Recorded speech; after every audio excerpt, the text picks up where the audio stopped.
Dear students, today we discuss the module Behavioral Approach, which is one of the major theories of public administration, and this is also a theory of management and organization. Actually, this approach has developed in the context of Western industrial countries, but this has been adopted as a valid theory by the public administration enterprises all over. In this module, we discuss about the meaning of behavioralism, its historical sequence, its historical context as to which point of time it came into prominence. Thirdly, its distinctive features. Fourthly, the important contributions of two of its very great contributors. And finally, its contributions and a criticism of this particular theory. We come back to the semantics, the name behavioral approach. This behavioral approach is considered to be the third major theory of administration. The first theory is classical theory. The second theory is neoclassical theory, also known as human relations theory. And the third theory is behavioral theory. Some people would label this also as modern theory.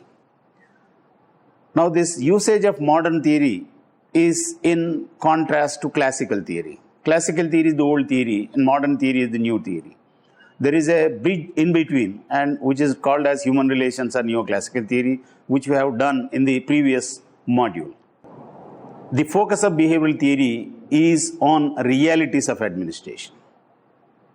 In contrast to classical theory assumed that it is important for administrative thinkers or the managers of administration to develop a sound structure of organization.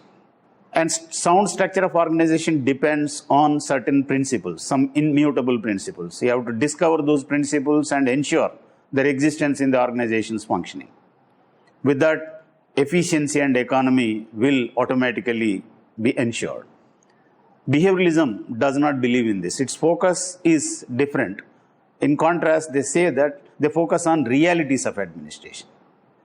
They say that any true theory of anything, whether it is public administration or management, should enable us to understand what is the phenomenon rather than how it should be. How it should be helps us to develop something to an ideal level. But before you try to do that, you should know what its currential existence level is. So this theory says that you should understand the current realities of administration rather than develop some principles and implement them. Therefore, this theory is also known as fact-based administrative theory. The second important and unique feature of this theory is that it is the contribution of behavioral sciences. The behavioral sciences are subjects such as sociology, psychology, social anthropology, political science, and these are subjects which try to study the behavior of human beings. Behavioral sciences are in contrast to quantitative sciences like economics, econometrics, and statistics. They deal with qualitative aspects of human nature. The behavioral science is based on the assumption that the values are different from facts. Value-fact dichotomy, therefore, is the central tenet of the behavioral theory. Of course, some criticism is there. Can we really separate values from facts? But just for our understanding, let's see what values are and what facts are. Values are our preferences. Values are things to which we attach importance.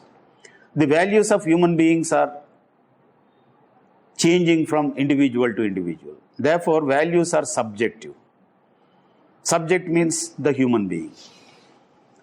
The values, what importance to which aspects of life I give importance are not the same as the aspects of life to which another person gives importance. So values are changing from person to person.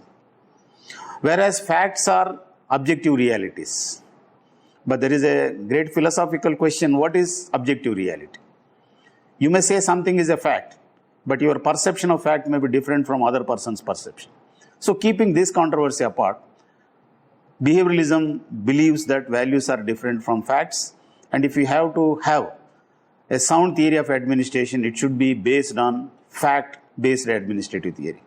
You should build a theory on the basis of facts, not on values. One more basic aspect of this approach is empiricism.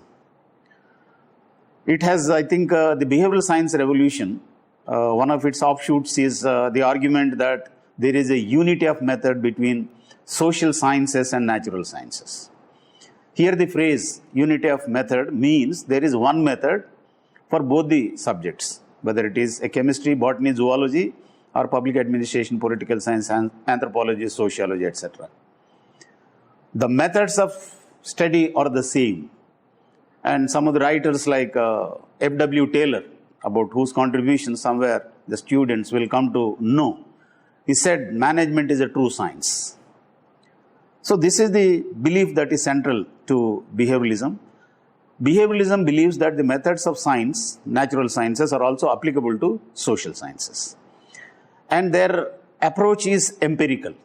They want to gather evidence before they make a statement. So for your theories or your concepts and your proposition, generalization, the base should be evidence.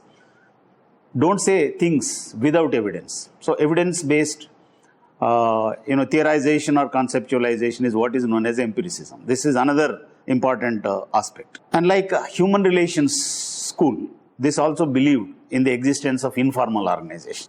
In fact, the human relations school of George Elton Mayo is precursor to behavioral approach.